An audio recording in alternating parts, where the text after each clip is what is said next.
This video's information is being provided for informational, educational, and general interest purposes only. The information in this video is not intended to shock, enrage, or otherwise provoke the viewer. The sole purpose of this video was to raise awareness of true crime-related events. Copyright disclaimer: under Section 107 of the Copyright Act 1976, allowance is made for fair use for purposes such as criticism, comment, news reporting, teaching, scholarship, education, and research. Fair use is a use permitted by copyright statute that might otherwise be infringing. Nonprofit, educational, or personal use tips the balance in favor of fair use. Cause number 154-6111, the state of Texas versus Antonio Armstrong Jr. We, the jury, find the defendant, Antonio Armstrong Jr., guilty of capital murder as charged in the indictment. It's signed the foreperson of the jury.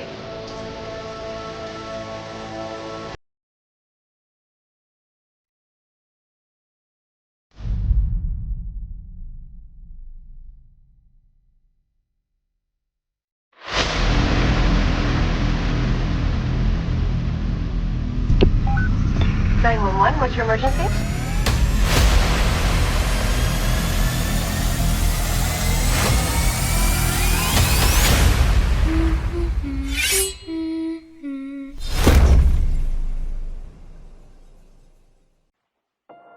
Houston 911, do you need medical, police, or fire? I'm going to be police. He's whispering, advising he just heard gunshots in the parents' room. Is this a house? Yes. And your name? AJ. Any medical attention needed? I heard gunshots, so I don't really know. In your parents' bedroom? Yes. How did you get into my house? He was whispering. He was very quiet, concerned somebody may still be in the house. Okay, police are on their way.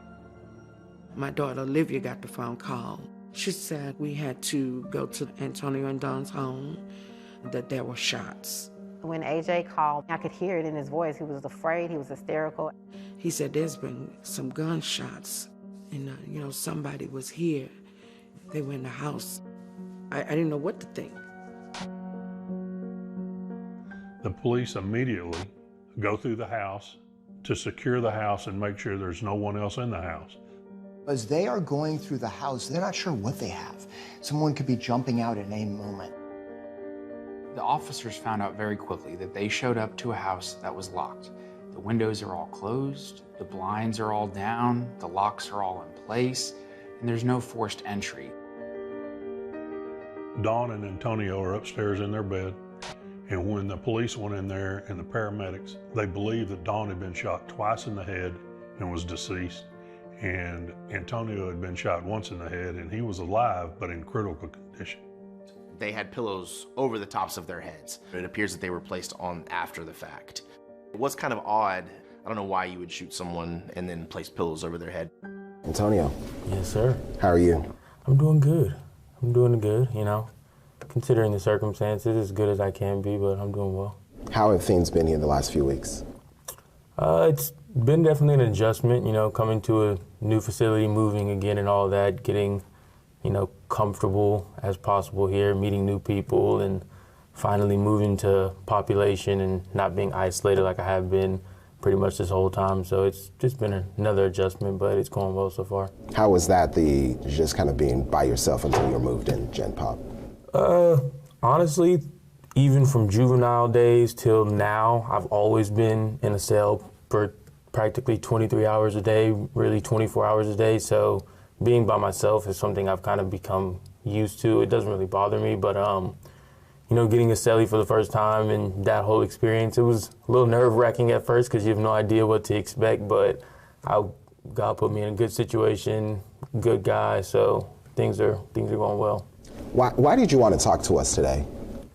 I just feel like it's important for me to finally be able to really speak, for the last 7 years with us being in trial and stuff like that and fighting the case, my attorneys felt it was best for me not to really speak out. So I went with their lead, and now where we're at, I felt it was time for me to be able to speak my truth. So let's talk about that, your truth. There's been 3 trials. First 2 were hung juries. The most recent third one, you were convicted for killing both of your parents. Yes, sir. The questions everyone want to know is, why did you kill your parents? I didn't kill my parents. I would say falsely convicted, because I don't believe the conviction that took place was the result that should have happened. It should have been either another hung jury or a not guilty verdict. There's no way ever I would have in a million years imagined being here, but here I am. And, it's just about taking it one day at a time. The appeal process can be a slow process, but at the end of the day, I know I'm going to walk out of here. This isn't how my story ends. This isn't how things go for me. It's just continuing to keep my trust in God regardless of what comes my way. But yeah, absolutely not. It's a false conviction. Then if it's not you, then who? I can't give you that answer. If I knew that answer, I wouldn't be in here. If my family knew that answer, we would have given that over to the authorities as quick as possible. But it's just due to their lack of investigation and them not pursuing anything outside of me from that night, like they've said on the stand, it's put us in a situation to where we don't have anything. And we're probably going to have to live the rest of our lives not knowing what happened to my parents. And that's unfortunate, but it's the situation the Houston Police Department and the DA's office has put us in. Talk to me about how was it for you during these last 3 trials, just sitting and listening to everything? I wouldn't wish it on anybody. It's horrible to have to sit there and hear the things that I had to listen to be able to have really me and my parents' relationship dissected and broken down in a way that the DA felt it was, when in reality it wasn't like that. Sure, my parents got on me. Everyone read the text messages. Everyone saw what was being said. But at the end of the day, my parents loved me and I loved them more than anything. That was the relationship they had. They were strict on me. They knew the potential that I had. They knew where I could go in my life, and that's how they were. But it was never anything more than that. So having to sit there and especially listen to the DA, try and say they're speaking for my parents or they're doing what my parents would have wanted, and just things like that I just felt was really out of place and just disrespectful to my grandparents in general, because those were their kids and they're sitting in court, and we all know if either one of my parents would have made it or if both of my parents would have made it, this would have never been a situation we would have been in. They would have made it very clear that they didn't believe in what the DA was trying to do, and what they were trying to say about our relationship just wasn't true. You mentioned the part when the prosecutor said that they were speaking through your mom specifically. How did that make you feel? Very frustrated, because it's just, like I said, it was really disrespectful. My grandparents are sitting right there, and to say that you're speaking for their daughter and their daughter-in-law when you don't know, you never knew their daughter or daughter-in-law. You're just reading text messages and assuming, hey, this fits our narrative, so let's say Dawn felt this way, when in actuality, Dawn didn't feel that way. My mom was hard on me, she was hard on my sister, she was hard on my brother, she was hard on everyone. That's just how my mom was. But she loved even bigger, and that never changed just because I was doing things I shouldn't have. So just to have that narrative push that my mom felt that way about me or anything like that, it was hard. Talk to us about your relationship with your parents. I felt like I had a great relationship with my parents. Despite, I was a 16-year-old kid. I snuck out to be with my girlfriend, who's now my wife. I was smoking weed. I was getting bad grades. I wasn't doing well in school my sophomore year, but at the end of the day, it was still a normal relationship. I was with my dad all the time, going to the gym, working out 5 days a week. We still laughed, we still joked, we did things, we had family events, everything was normal.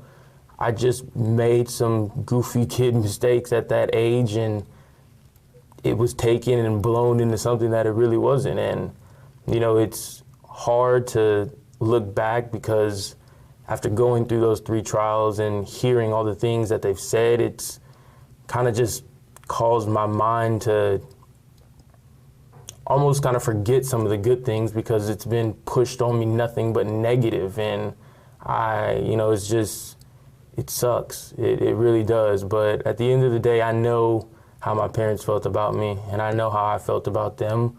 And that's what I just choose to hold on to regardless. Does looking back at your relationship with your parents change things for you now because you're a father yourself with your own son?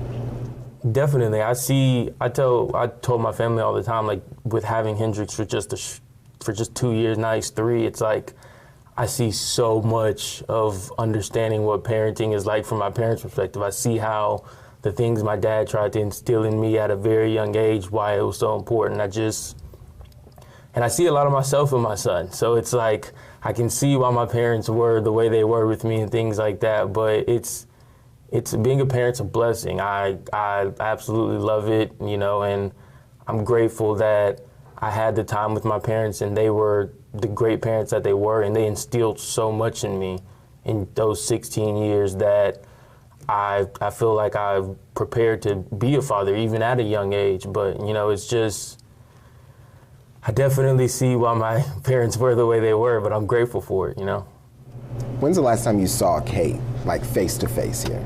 The last time we were face to face would have been probably about somewhere early September, something like that. So it's been a while. While you were still in Harris County? Yes, that was while I was still in Harris County. She came every Wednesday and Saturday to come see me while I was there. So since I moved, I haven't seen anyone except, I got to see Brandon, but outside of that, I haven't seen her or my grandparents. I told them it's a far drive out here.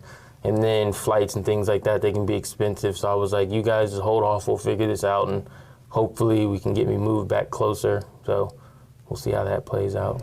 Let's go back to the day you were convicted. What was going through your mind once you heard that the jurors rang that bell? That they either had a question or they were ready for verdict? What were you and the team of attorneys talking about in your family? I knew they had a verdict. So once that bell was rang, I knew the verdict that came in because I believe they said they rang it twice and that meant they had a verdict. So I went in there and I was with JL and she kind of let me know that it was a verdict. She heard the 2 bells. So for me, it was just a matter of, I was excited, honestly. I was like, we finally are at a place, we've got a jury that has heard all the evidence and they see the truth. And I was believing that that was my chance to finally be done with all of this, to not have to ever be in a courtroom again, have to ever sit through another trial, or have to worry about with another hung jury, with the DA come back 5 years later or 10 years later and try and charge me again. I just felt that I was finally at that point of being able to move on with my life. But it was also nerve-wracking because there's also the flip side to it, which is what we ended up getting. And, it was a whole bunch of emotions, but there was a little bit of excitement there, hoping that it was that time to be able to finally move on with my life. Do you recall hearing Kate's or any of your family members after the verdict came down? Hearing them?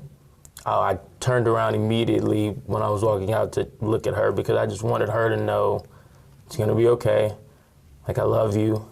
And I wanted them to see me be strong right in that moment because I knew that what was coming, it was gonna be tough, but I wanted them to know that I'm gonna be okay, that we're gonna get through this, we're gonna figure it out, I'm gonna be okay. And that's what I tried to do, but I could see everyone as they walked out, and it was obviously emotional, and it was emotional back there for me and my attorneys. We really are a family. I've been with Rick and Chris for 7 years. I've known Chris for as long as I can remember, and JL came in right before the first trial, and she's been amazing. So it's like, this wasn't just attorney and client. This was a family that had been built over the last 7 years. They saw me grow up from a 16-year-old kid to a 23-year-old father and a husband now. So things have completely changed, and they've been supportive every step of the way, and I couldn't thank them enough for everything they've done for me. I love the 3 of them with everything I have in me, and I would pick them to be my attorneys for anything life would ever throw my way. They're that great to me. I want to ask some questions about the trial itself. What was going through your head leading up to the trial when you hear that there's been new evidence with the blood underneath the name tag? Well, you saw the lawsuit that we filed. That was my immediate reaction. Say it again? I said the lawsuit that was filed was my immediate reaction. There was very clear to me, my family, my attorneys, that evidence was planted, because I don't understand how, after 7 years in a case of this magnitude, the day before trial, you come out and say, there's been new evidence that we've now discovered. I don't even know how that's possible, but that's what the DA's office did, and it's unfortunate. And I feel that being the newest piece of evidence to the case, the only thing that really changed from the first trial to the second trial to the third trial, I felt that that evidence was probably the reason what got me in here, unfortunately. And it sucks because it's planted. It's not, there's no other way around it in my eyes. See, well, the jurors that prosecutor spoke to afterwards, and then they relayed that back to us, said that it was the 911 call and the interrogation of that night. They said after they heard that, they already said you did it. Does that make sense to you? Mm-hmm. So you understood why they would think you did it after the 911 call and the interrogation? I would understand, but it's also, for me, that night, you're dealing with, at that time I was 16 years old. I was sitting in the back of a cop car for 6-7 hours, no sleep, no idea of what's going on with my parents. I'm asking these officers what's going on with my parents. I'm not getting any information. I'm taken downtown. Now I'm being questioned by these detectives.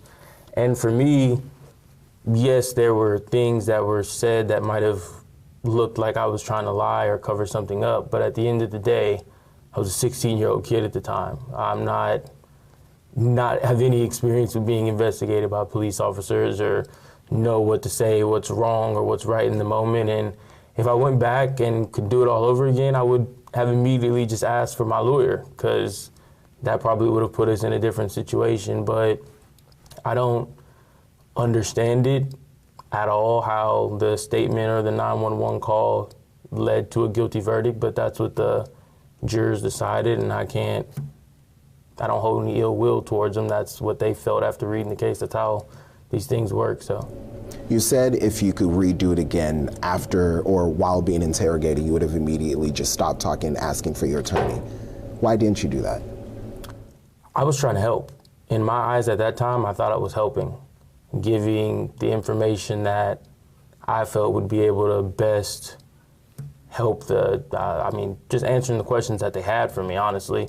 And part of me, I didn't really understand that I was being accused until they started to really press me and things like that over like gunshot residue and all those different kinds of things. So for me, it was like, okay, you guys don't believe me and I'm not being accused of this. So that at that point, I always think back like, dang, okay, at that point, I probably should have been like, look, I don't even know if I have a lawyer, but I would like to have a lawyer now, because I felt the pressure of, okay, this is flipped from a, hey, let's get to know you and help me figure out what happened, to we're saying you did this type deal.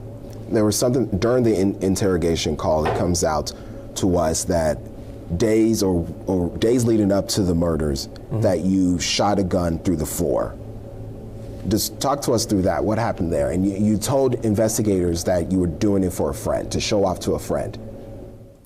The whole gun incident, with that being shot through the floor, I believe they said it was days before, but it was a week or two before. That wasn't something that was done like the day before the incident. And I believe I don't know if my sister testified to that or one of the two, but my parents were aware of it, and they also continued to say that there was like fresh sheetrock on the ground, but there was never any fresh sheetrock on the ground. There was, in any of the pictures that they showed, there was the bullet obviously, but that was kind of blended into the carpet. But again, it was just with the way things went with my parents passing, it was able to be blown into something big that, oh my gosh, he was test firing and that's what he was doing and that was his whole plan.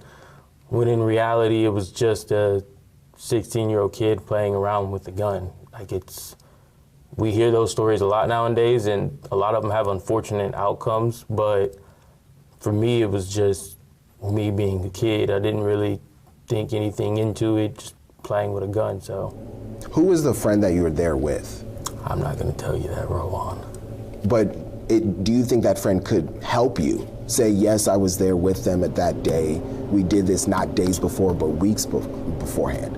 I don't think it would have helped, only because like they had their mind made up about what they felt about me, you know? So I don't know if disclosing that information would have been beneficial to me or not. It could have been, it could not, but I don't really know, honestly.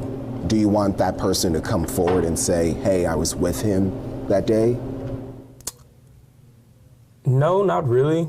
Just because I don't feel it's necessary to bring someone else into this, bring that person into this when it's already at this magnitude, this late in the case and things like that. So, you know, that's really why I never spoke on who the friend was at that time, because it just wasn't, I didn't think it would be beneficial or to want to bring them into it either, because obviously with how things are and how big this case has become, it wasn't necessary to bring someone else into it that was really just an innocent bystander at the time.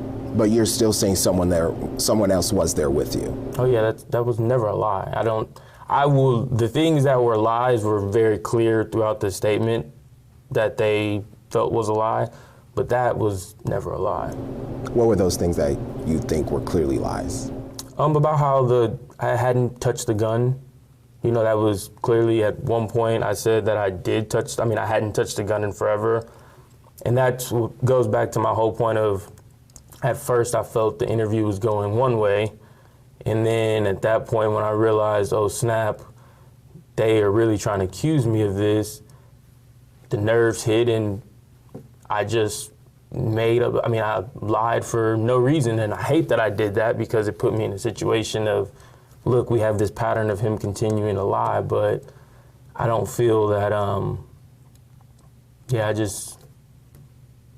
that's the thing that I hate that I just wasn't forthcoming about, because it wasn't that big of a deal, but I went about it the wrong way. There was another incident that prosecutors kind of leaned on. This was the fire set in front of the door. Mm-hmm. What happened there? The gasoline story, I don't really understand how there was gasoline on the carpet. That has always been something that was really confusing and a little suspect to our family, me, my family, and my lawyers, just about how gasoline was there, because there's no gasoline in the house. So are they trying to say that I took an alcohol bottle to a gas station and filled it up or something? I don't understand how that even came to be, but again, playing with matches, like I said, and on the pictures, I believe if you zoom in, there's actual match on the ground that's there. So that one was, again, just like the story that I told them. It's not something that I made up. It's not something that I lied about. It's the truth. I was playing with matches, being a goofy kid, and started a fire. And it was put out. My parents dealt with me, obviously, and we moved on from it. So you're suggesting that was blown out of proportion? I believe that the gunshot and the fire were both blown out of proportion solely because of what happened. And it fits their narrative to be able to say, hey, look, he test fired. Hey, look, he tried to burn the house down. And then he ended up killing his parents. It just fit their narrative. So that's why it was so important to them to be able to push that out. And it sucks because there's things that didn't fit their narrative that they never really disclosed or shared or put out there. So it's like, it's not really a fair shake that's given, you know? So I don't know why that's the way it is, but I've come to find out in this judicial system, that's kind of how things work. What would you say were some of those things that didn't fit the prosecutor's narrative? I would say the first thing that we always brought up was why did they never check the surveillance footage from the business right across, literally a house over? You know, there's businesses, when you come out and you make that left, there's businesses all down that street. There's businesses on the back street. If they were so confident and knew for certain that it was me, they could have easily just checked that security footage, and then boom, it would have either proved our case, which we know it would have proved our case, or it would have proved their case. But they never cared to look because they felt it wasn't pertinent to the investigation, as they said many times throughout trial. I think another thing is which I believe it came out in the first trial, was the copycat note that was left. How is a note that's not even disclosed to the public, that is left at the crime scene, how does a copycat note be left on a vehicle of someone who's close to the family at the time? How does that happen? How does the person who left that note leave a copycat note that's almost identical to the note that was left at the scene? Like, how does that happen? And I'm in jail at the time, so it obviously isn't me. So how does that note left? You know, that didn't really make any sense, and I didn't understand why that wasn't allowed in. Obviously, the prosecutors fought to keep that out. Again, they continued to say that I never mentioned the masked man. That was completely made up. I didn't mention that until, I believe they said I didn't mention it until the statement. Well, I told Officer Reed, as soon as I came out, he heard me say that there was a masked man in the house. But then after meeting with prosecutors, all of a sudden he doesn't remember, or he thinks someone else told him that. So it's just like, how is at one moment you hear it, you report that you hear it, and then when it's time to testify to it, oh, I don't really remember saying that anymore. It's like, how is that? It's not really giving me a fair shake and telling the truth, because that was something they really hit at during the trial, that, hey, he didn't mention this masked man until his statement. So that's another thing that was kind of frustrating. And then, yeah, there's a few things that the death threats, that was never brought into any trial. Why was it not allowed to be heard that my father was receiving death threats? Why is that something that had to be kept out? The DA felt it was irrelevant, but to us it was very relevant. My father was receiving death threat. That was known information that was given to the police and the DA's office. And when they got that information, instead of investigating it, they were sending messages back and forth to each other about, hey, should we put it under a different case number? Should we put it somewhere else? Should we? Well, I believe one prosecutor said that it's burning a hole in my pocket since I've received this information. Why are you trying to put it under a different case number? Why are you trying to do something different than investigating? Why wasn't it investigated? Because it didn't fit the narrative that they felt 11 minutes in, like the officer testified to. They made that decision and nothing was going to change their mind, no matter what they had. So the fact that my father was receiving death threats made no difference to them. They just brushed it to the side, like, oh, okay. At the time, were you aware your dad was getting threats? I wasn't aware at the time, but when that information was disclosed and, you know, we dug into it, it became aware that, wow, okay, this was happening and they're not going to do anything about it. So it, again, sucks because it's not fair to us. Like, how does 2 juries not hear that? I mean, how do 3 juries not hear that my father was receiving death threats? That's something that should be disclosed. That's something that should have been investigated, because if that investigation happens, who knows what information comes out that would have been beneficial to our case that we could have presented before the jury, but there was never any investigation into it. And they didn't tell us about it till quite a while later. I would say months, but it was quite a while later. Were you aware of any of the other things that came out during trial about your parents, their finances, or some of the relationships they had with some folks? When you say relationship they had with some folks, what do you mean by that? There's the allegation that your dad was involved in something. I heard those things for the first time in trial. that was nothing that, obviously I'm a 16-year-old kid. I was not aware of anything like that. So I can't speak on whether it's true. I really can't speak on that. All I can say is that I know my father. I love that man to this day. Never met a man like him, and I couldn't imagine it, but at the end of the day, if they would have investigated it and something like that came out, it would have been a really, really hard pill to swallow and see that, but it wouldn't have changed how I viewed my father, because I just know the man he was. Because there's something I believe, if I recall, said during the interrogation that maybe it was you just spitballing here, but you said, I don't know if my dad or if someone had a hit out against my mom. Do you remember that? Or something of that variation? I said during the interrogation call, I believe. Believe a hit. How did I say it again, you said? Something like, I don't know if there was a hit out against my mom. Something to that effect is what I remember. Again, like I said, during that interview, there were things that I spoke on that just, looking back on, I can barely even remember that interview. If it wasn't for the statement itself, that whole night was a blur. And, just, again, it's probably one of those things that I said in the moment that didn't really, just trying to make sense of all of it, because I still to this day don't understand how my parents were murdered. It doesn't make sense to me how we are where we are. My father was loved by everyone I felt. My mother was loved by everyone. They were great people in the community. So for me, it's never really made sense.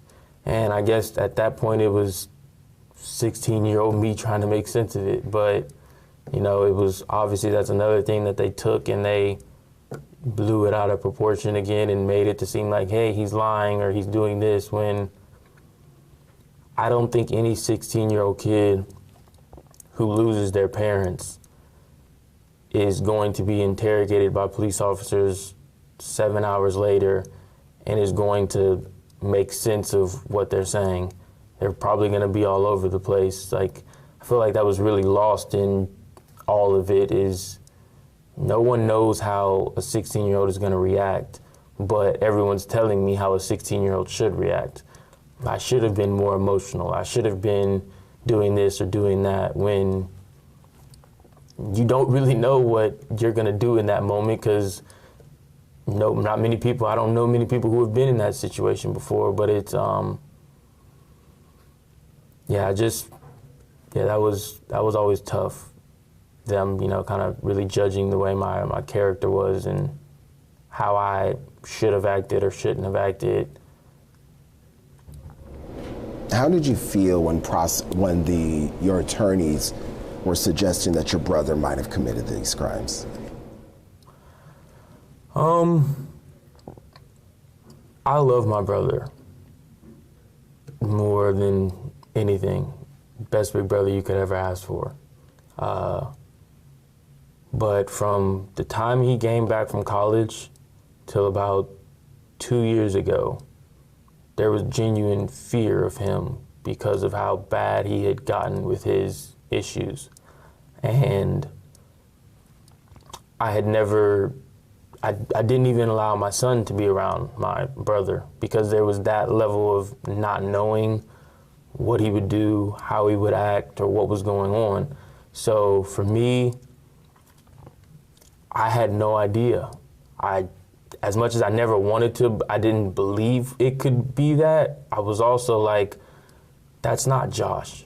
The Josh from when he came back from college till about 2 or 3 years ago is not the guy that I grew up with, is not the guy that I knew, that I know today.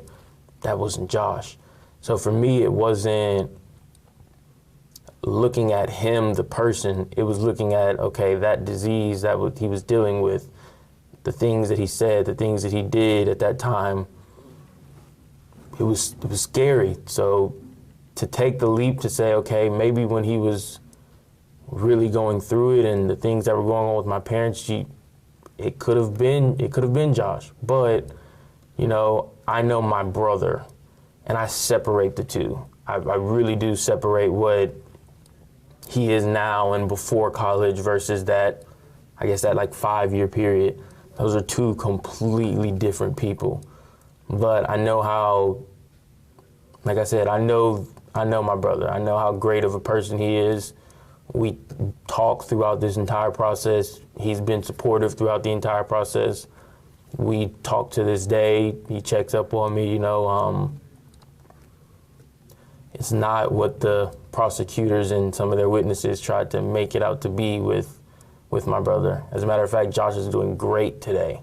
He's, for the last, I'd say 2 going on 3 years, he's been amazing. He has been doing well, taking it with his medicine and everything that he needs to do, working, going to school, social, like he's Josh again. So for me, that's what I care about most, is having my big brother back and not being in that situation of not knowing, because it sucked having to keep my son away from him. Like, that's his uncle. You know, they should have a relationship, they should know each other, but I just wanted to, being a father, I have to protect mine. I have to protect my wife, my son, and they obviously come first. So I had to separate my emotions of my love for my brother with knowing that, okay, he's not really himself right now.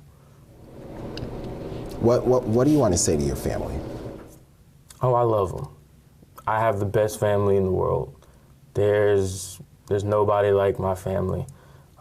They've supported me without question, without doubt, through it all. And to me, that's all that matters. I don't need, you know, to be told that I didn't kill my parents, because I know I didn't.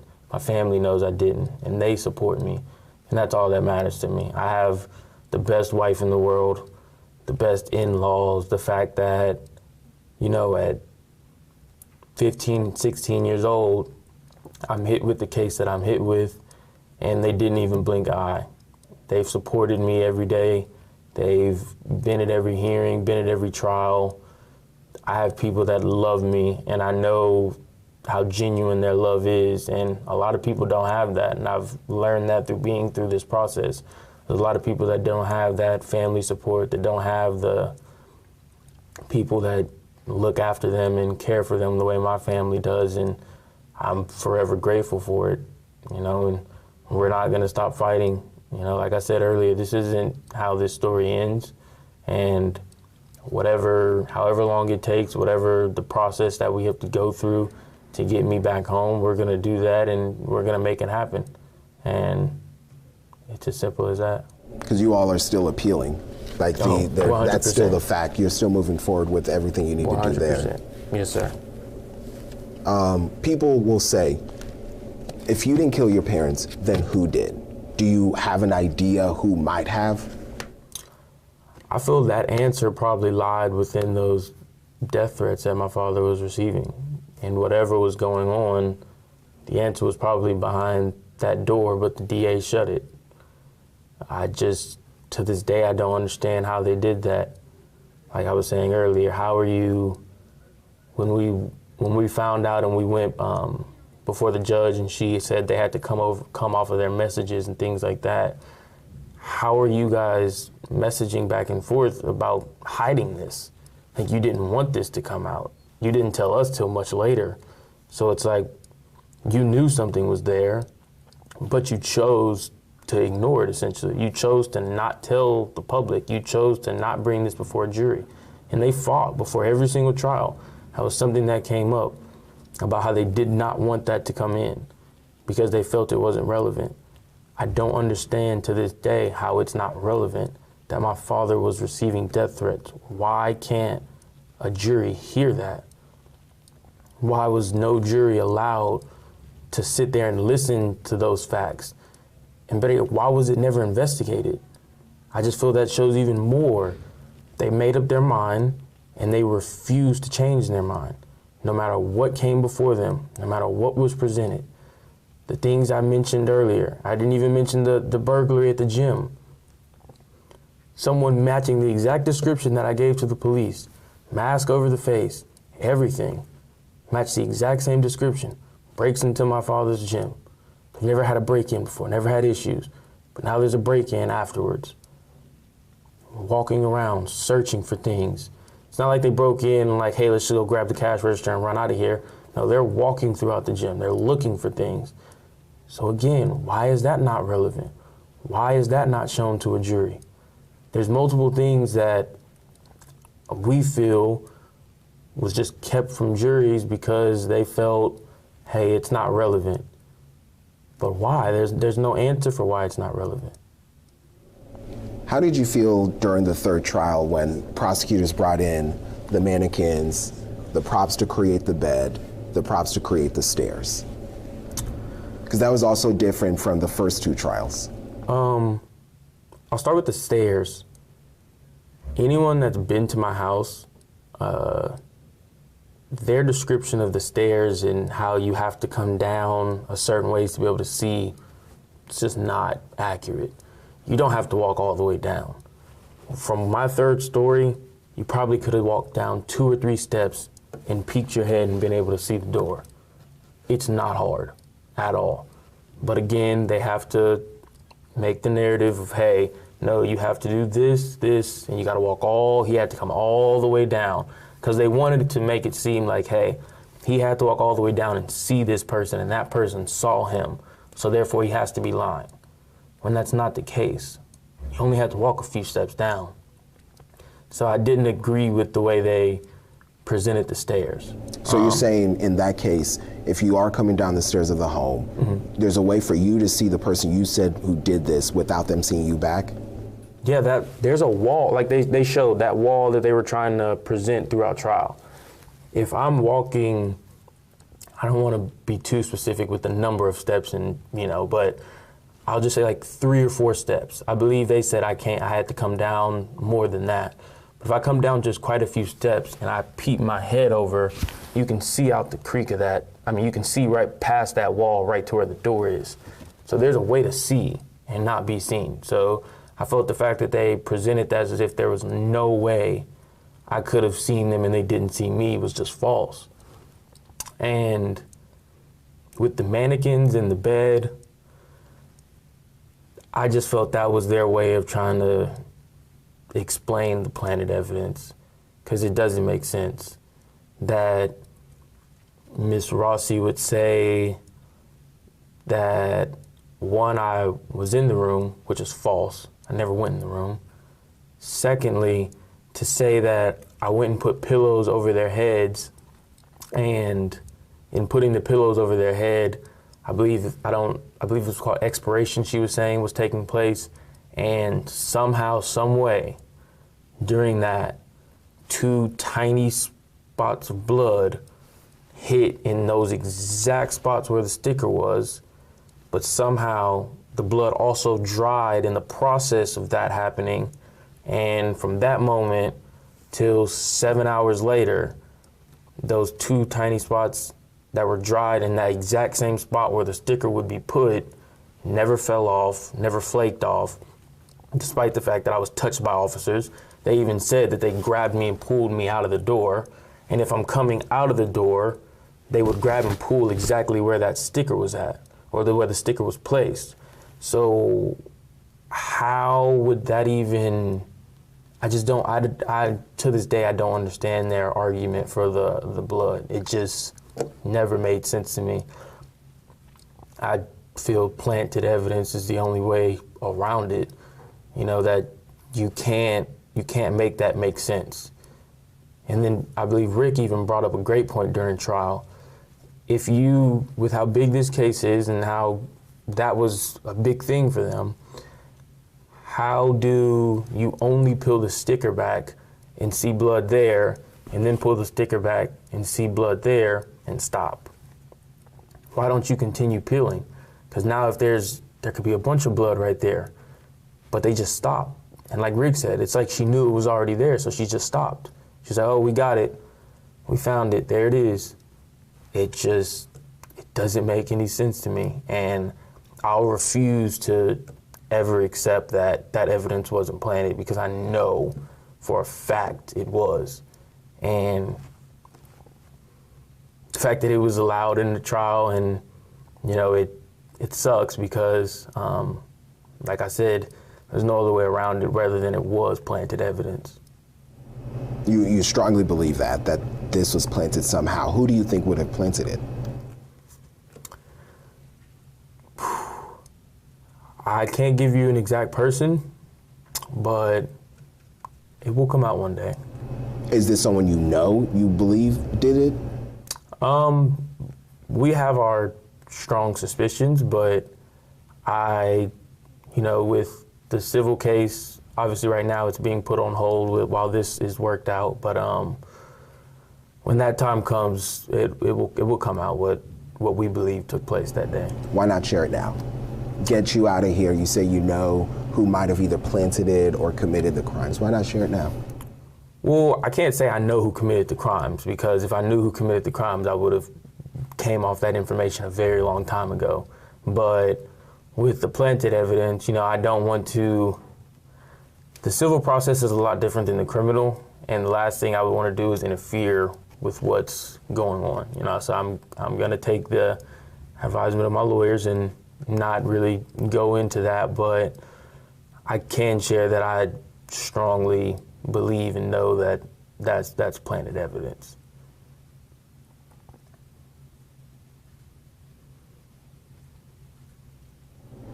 I'm thinking of the 911 call. I'm trying to think of things that people have brought up or asked. Mm-hmm. The 911 call when you were trying to get your sister, mm-hmm. and prosecutors said you went straight to your sister's room, you didn't check in your parents' room. Mm-hmm. Why didn't you open the door to your parents' room? I did not want to see my parents in the state that I feared they might be in. I don't know.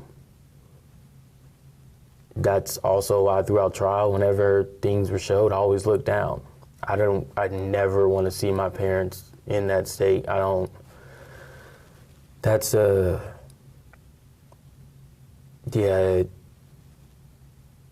It's not, I want to remember my parents how I remember my parents.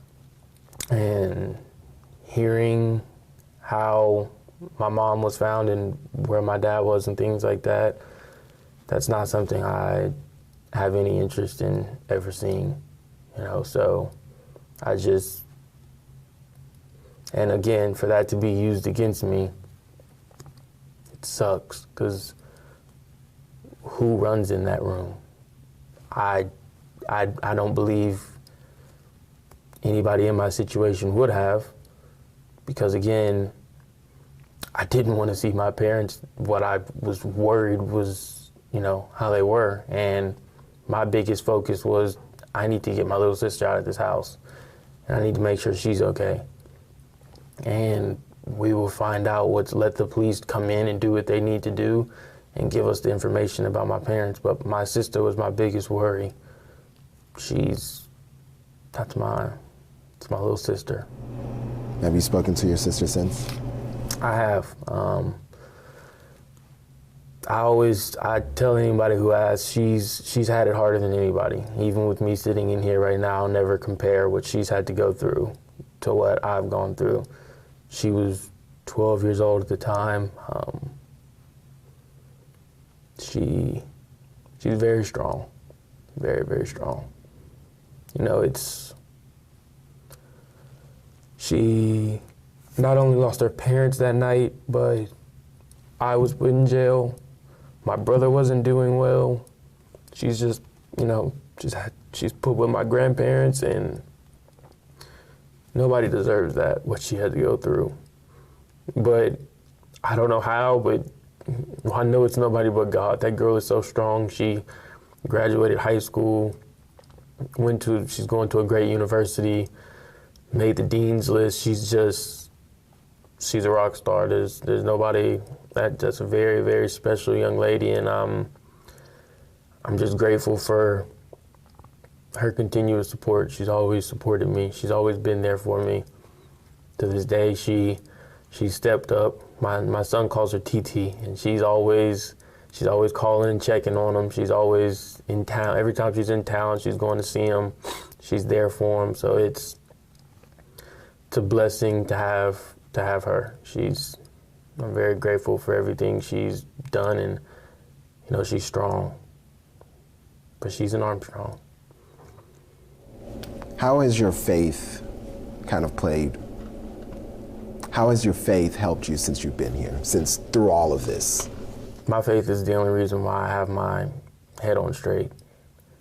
There's no other way around it. After everything I've been through, the things that I've had to sit through and listen to, there's nobody but God that I haven't lost my mind or just, quite frankly, been suicidal or anything like that. Like, it's truly, truly my faith. God has kept me through it all, you know, and that's why I can sit here and be okay, despite the fact that I'm in this prison physically, but I won't allow myself mentally to go to that place. I won't allow this process, all of this, to take anything from me. You know, I'm strong in my word, I'm strong in my prayer, and I believe every word that the Bible says. And I know that as long as I continue to keep my trust in Him, keep my faith in Him, that this is going to work itself out. It doesn't matter to me what anyone else says about the process. I know that God answers prayers, and there's people that are praying all across. We've had people call from everywhere, not just in the United States, from other countries that have reached out to the family to let us know they're praying with us. And there's power in agreement. There's power in the agreement of prayer. So I'm just grateful for all the people that have been supportive, that have just lifted me up, because that's been a blessing here. You know, you can be in here and at times, you know, get the feeling like, man, like how am I even here? But I'll run into somebody and they'll be like, man, I can't believe you're in here. Man, I've run into so many guys throughout this process that have just been like, man, I've been supporting you. My family on the outside has been rooting for you. It's been a blessing. God's been with me everywhere I've been. And obviously coming to prison, I'm not the type of guy that's a fighter and a yeller and a go off like that. I'm just quiet to myself. But and there's the worries of being in here, you know. But like I said, God's been with me everywhere I've gone. I've been given favor with, you know, inmates that have just looked out for me, who somehow knew me or heard about me somehow. I've had people reach out to me on the tablet, just messaging me from all over the place, that have just heard about my case and just wanted to reach out and say they support me and they're praying for me. So being hit with all that support, I know it's nobody but God that's just put this many people around me to be able to show me that love throughout all this time. What's the day-to-day like here, would you say? It is, I work in the kitchen, so I, you know, just am busy. I only work Thursday to Sunday. You have to work 4 days and you're off 3. But, you know, I just keep myself busy. I do like to, I spend a lot of time, you know, keeping up to date on my sports, because that's my love right there. But, you know, outside of that, just keeping my mind occupied, you know, because it's a process, you know, it's something you have to take a day at a time. You mentioned that this is not the end of your story. No, not at all. Tell us your story. What happens next? I can't tell you the time, I can't tell you the date, but I'm gonna walk out of here. And I believe I'll be acquitted. I believe that this thing is gonna work itself out. I have no choice but to keep my faith in God. I know that He answered my prayers when I first prayed in 2016. I know He answered all of my family's prayers over these years and the people that we've met and run into. And I get back out, I've met so many people, this is what I want to do with my life. I want to help people who are in situations like mine, who are put falsely accused, people who are, you know, just need that family support, who need someone to be able to help get them a lawyer. You know, not many people are able to hire a lawyer. Like, this judicial system it's not something that can just you can just fight. You know, you have to be able to have a lot of support to be able to get through it. And I've realized throughout my time that that's something I really, really care about, is helping make a difference, because there's a lot of people who could use that support, from lawyers to family to financially, just in any kind of way I could help. You know, I've told my family, like, we're going to start a foundation when this is over with. That sole purpose is helping people before they go to jail, juveniles, the whole thing. Like, I want to help, and I feel like that might be why I've gone through all of this, to be able to see how this whole process works, from the juvenile stages all the way up to now being in TDC. I've learned how this process works, and now I want to use what I've learned to help people. Well, Antonio, thank you for your time. We're wrapping up here. Final moments, anything you want to say to your family, to your wife, or anyone who might watch this later? To my wife first, of course. I love her very, very much, and she is so strong to be able to, you know, take care of our son and continue to work and do everything she's doing with working with the lawyers. Just she's doing a million things, but you couldn't tell by how strong she's handling it. And, you know, I'm so grateful to have someone like her to stand by my side. I couldn't have picked a better woman to be my wife, and I'm just grateful for that. And to my family, y'all know I love you. I thank y'all for, you know, continuing to support me and going on this journey with me, because there's been ups and downs, highs and lows, but God is good, and I'm at peace. I'm gonna continue to smile every single day, not let anything take away my joy. And for everyone out there that supports, I thank you. You know, I've heard a lot of the people who have reached out. I know, like, on my birthday, I got so many messages that my family sent me from just people all over, just reaching out to tell me happy birthday. Just things like that mean the world to me. It uplifts you to see the support that's out there, and know that there's people that, despite me being here, they know the truth.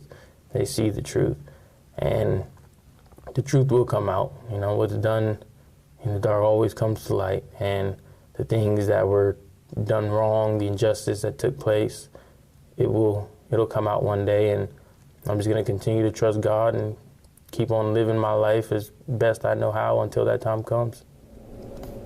Antonio, thank you for your time. No problem, man. Thank you. Thank y'all. Can you still hear me? Yeah. Can you hear me from here? You talked about that masked man 3 times. What do you remember about that masked man from that night? Look at real one when you talk too.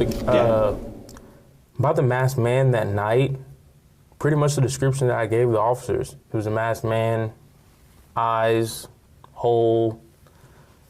That was about it, but it's very eerie how the exact same description is used in that burglary of the gym. It's the exact same thing. African American, eyes, mask, the whole 9. So it's, again, something that I felt was really relevant that the prosecutors didn't feel was relevant. Do you think that the Maxine Waters was right in saying that your dad was a part of a prostitution ring? I can't say whether I think she was right or not, because I honestly don't know. Like, I hold my dad in such high regard that I would need some, okay, this has been investigated, AJ, this is what we found, this is what we know, your dad did X, Y, Z, for me to be like, okay, he was a part of something like that. But it was never investigated.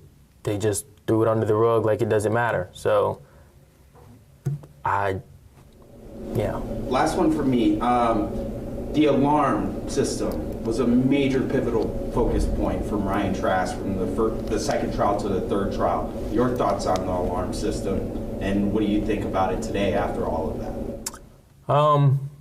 Yeah, the alarm system was huge, obviously, throughout the trials. I mean, for me personally, I thought Chris did an amazing job breaking down the alarm. You have, 79 errors, I believe, in just July alone that weren't picked up with somebody coming in. Now, Mr. DaCosta said that this is normal, not a big deal, but for me, he's the president or vice president of that company. He can't come out and say that, hey, these 79 errors are concerning, because then he's going to be having his phone ringing all day long with people who have those exact same issues, potentially saying, okay, well, if it's a concern for that house, then should I be concerned? Is my alarm system not working? So he said what he had to say. But at the end of the day, you can't get around the fact that someone could come into that house and not even be, and the alarm not even pick it up, or the fact that the alarm system wasn't even installed properly. You're not supposed to have 2 doors on one sensor, but that's what we had. And we showed that that door could open and close and open and close and it not even be picked up. And we showed that you could come in that house and go straight up those stairs and not be picked up by that first floor motion detector. These are things that we pointed out, and like I said, Chris did an amazing job of breaking all of that down. And I don't believe in the alarm system that we had. I don't even believe that alarm system is still used. It was that 2 gig system. I don't even think it's something that companies use anymore because of the issues it was having. So for me, the argument that we made for the alarm system was factual. You can't have 100-something errors over the 3 months before the murders and say that that's not a problem. It is a problem. And that's all the time we have. Thanks, Antonio. No problem, man.